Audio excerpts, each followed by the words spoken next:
এটা কেউ আপনাদেরকে দিবে না। 100% বলছি, আপনাদেরকে কেউ দিবে না। ভাষা ভাষা কিছু কথা বলবে, আকর করা 50 গ্রাম নেবেন, আকর করা 25 গ্রাম নেবেন হলো তস কলমি।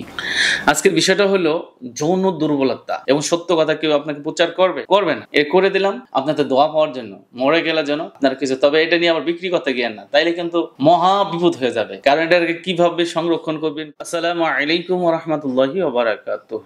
আমি doctor Belal Hossain, Ashulia homeopathy medical college and হাসপাতাল। আশা করি আল্লাহর রহমতে আপনারা অনেক ভালো আছেন।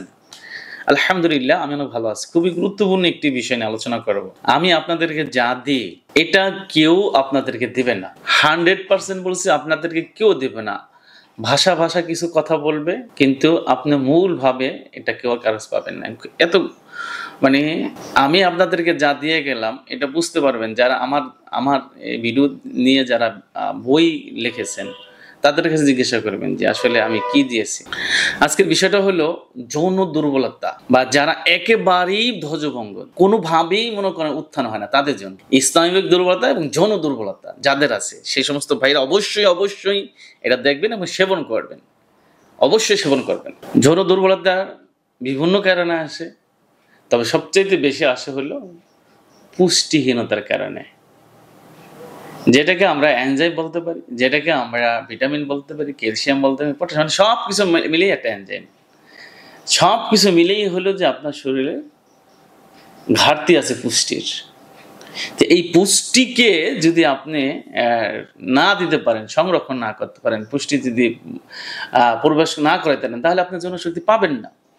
তাই আপনাকে অবশ্যই পুষ্টিকর খাবার খেতে হবে। সাথে আজকে যা দিচ্ছি তা যদি আপনি বানিয়ে খেতে পারেন, ইনশাল্লাহ আশা করি যে আপনার জন্য কোনো ব্যাঘাত করবে না। এটাকে সহজ, কোনো কিছু করতে হবে না।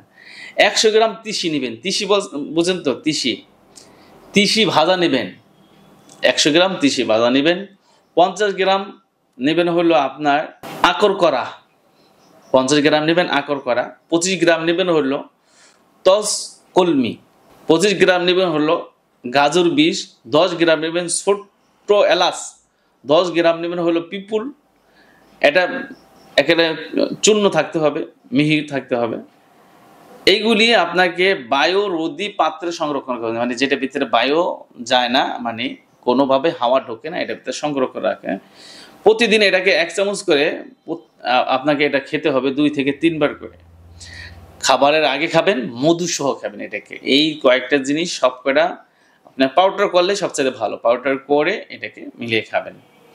আশা করি যে এভাবে যদি 2-3 মাস খেতে পারেন, আপনাকে কেউ বাধা দেবে না। বলেন তো, এটা কি কেউ দিবে?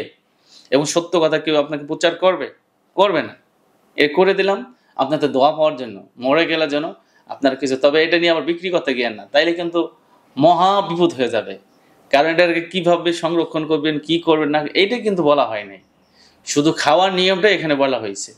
কিন্তু এটাকে যদি আবার মনে করেন বিক্রির উদ্দেশ্য করেন, সেটা আরেক পদ্ধতি হবে। সেটার ভিতরে আরো কয়েকটা, কমপক্ষে 2-3টা পদ্ধতি আছে, সেটা আমরা আপনাদের কাছে বললে আইনগতভাবে দণ্ডনীয় অপরাধ।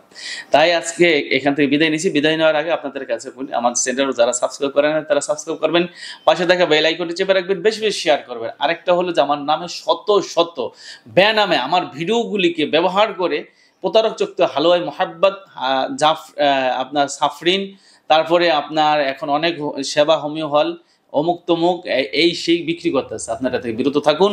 আমার তৌফিক। আসসালামু আলাইকুম ওয়া রাহমাতুল্লাহি ওয়া বারাকাতুহু।